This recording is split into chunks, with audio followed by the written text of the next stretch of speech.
こんにちは、みすずです。今日は鶏胸肉で作るレモンクリームカレーをご紹介します。レモンの酸味と生クリームのこっくりと爽やかなクリーミーなカレーです。今回は胸肉使いますが、もも肉でも手羽元でも手羽先でも OK ですよ。材料はこちら。カレー粉は自家製のものを使っていきます。概要欄に作り方の動画リンク貼っておきますね。また私のブログに手羽元で作った圧力鍋で作るレモンクリームカレーもあるので、概要欄にこちらもリンク貼っておきます。では作り方です。まずは鶏胸肉。お塩が中まで入るのに時間がかかるので、これは前日に準備したものです。塩振ると水が出てくるので厚手のペーパーに包んであります。急ぐ場合は塩振ってすぐ次の工程移ってください。繊維を切るように包丁斜めにしてそぎ切りしていくとしっとり柔らかに仕上がりますよ。2枚ともそぎ切りします。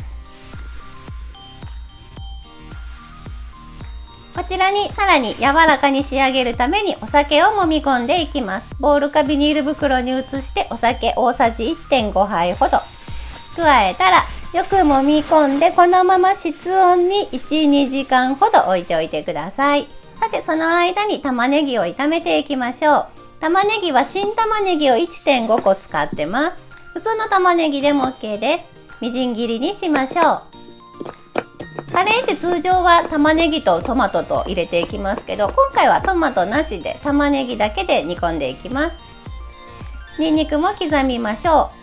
皮を剥いて洗ったら芯を取ってみじん切りにします。お好みで生姜も加えてもらってもいいですが、クリームカレーにはニンニクだけの方が私は好きなので、ニンニクだけ今回は入れていきます。では炒めていきましょう。厚手のお鍋に油とホールスパイスを入れて弱火で加熱して香りを出します。スパイスはあるものでなければなしでもいいですし、大人用なら鷹の爪も足してあげてください。今回はローリエとカルダモン、クローブを入れています。カルダモンは包丁で潰してあげた方が香りが出やすいですよ。ただ食べる時に取り出すのが大変なので私は潰さずに加えてます。香りが出てきたら先ほど刻んだ玉ねぎを加えます。中火で炒めましょう。動画のように新玉ねぎを使っている場合は玉ねぎの水分が多いので茶色くなるのにちょっと時間がかかります。全体がしんなりしたら先ほど刻んだニンニクを加え、さらに炒めます。ずっと触ってると熱が伝わらないのでほかっといて、たまに混ぜてまたほかっといてっていうのを繰り返してあげてください。だんだん茶色くなってきましたね。焦げ付きそうになったら分量外のお水を適当にバシャッと加えて、こびりつきをこそげ取りつつ炒めてあげてください。この時こそげ取るのはそこだけじゃなくって側面にくっついたものも取りながら炒めていきます。で、玉ねぎを炒めてる時間が長いのでその間に胸肉焼いていきましょう。フライパンに一度に入る分量だけ片栗粉をまぶします。今回は28センチのフライパンを使うので鶏胸肉1枚分は入ります。なので2回に分けて炒めていきます。玉ねぎのお鍋はたまにこんな感じで確認してあげてくださいね。焦げついてないかなと。では横のフライパンで鶏肉を焼きます。ちょっと多めの油で焼くのがポイントです。またお嫌いでなければバターたっぷりで炒めてあげるとよりしっとりとして風味も良くなりますよ。片栗粉をまぶした胸肉を並べます。バターが足りなかったら足してあげてください。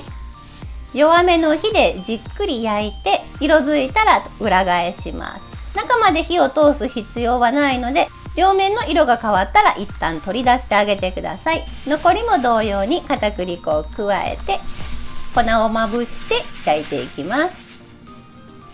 油が足りなかったらその都度バターなり植物油なり足しながら焼いてあげてください。さて玉ねぎの方ですね。結構鶏胸肉に気を取られていると焦げつきそうになるので気をつけながら炒めてあげてください。全体が茶色くなったらお水2カップ分加えます。これは水じゃなくってガラスープとかでもいいですよ。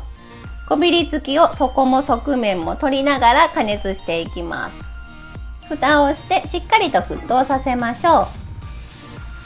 鶏肉の方ですね、2回転目も出来上がりました。こちらも取り出してフライパンはもう使わないので洗ってもらって大丈夫です。お鍋に戻ります。沸騰したらアクを取ります。カレー粉とお塩を加えます。粉を溶かすように均一に混ぜていきます。カレー粉が全体に溶かし混ぜれたら、取り出した胸肉をすべて加え入れましょう。蓋をして温まるまで煮込みます。その間にレモンを絞ります。レモンは国産レモン使ってあげると甘みと酸味があって美味しいですよ。半分に切って絞ります。だいたい1個分絞って大さじ2杯ぐらいなんですけれども、今日のは大さじ3杯ちょっとありました。ただ大さじ3杯加えちゃうと結構酸っぱめのカレーになるので、2杯ぐらいが私は美味しいと思います。なので今回も2杯だけ加えていきますね。お好みで増量してあげてください。先ほどのお鍋に戻ります。胸肉加えて温まったら全体ざっと混ぜます。胸肉の周りに片栗粉があるので、カレー自体もドロッとした感じになります。温まったところで生クリーム 200cc 加えましょう。ごく弱火にしてもらって全体を溶き混ぜます。この生クリームの代わりにココナッツミルクでも美味しいですよ。最後にレモン汁を加えてざっと混ぜて温まったら出来上がり。味を見て足りなかったら塩、カレー粉足してあげてください。ピリ辛にした方が酸っぱ辛い感じでよりカレーっぽい仕上がりになるので、辛いの苦手でなかったらちょっと辛めにしてあげるとより美味しく感じますよ。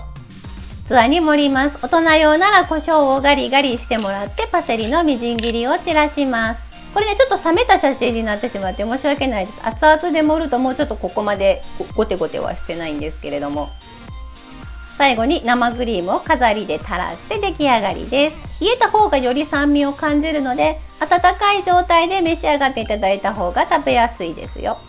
最後まで見てくださりありがとうございました。夏場に美味しい爽やかなレモンクリームのカレーです。生クリーム使ってますが、ココナッツミルクでも美味しいですよ。詳しいレシピはまたブログに書きますので、そちらも見てくださると嬉しいです。ではまた。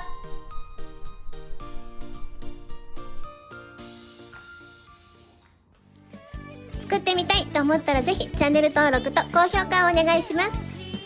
このチャンネルはお砂糖みりんなしレシピを載せています。詳しいレシピはすべてブログに書いてあります。また見に来てくださると嬉しいです。Twitter、Instagram、TikTok なんかもやってます。こちらもぜひ覗いてみてね。それではまた。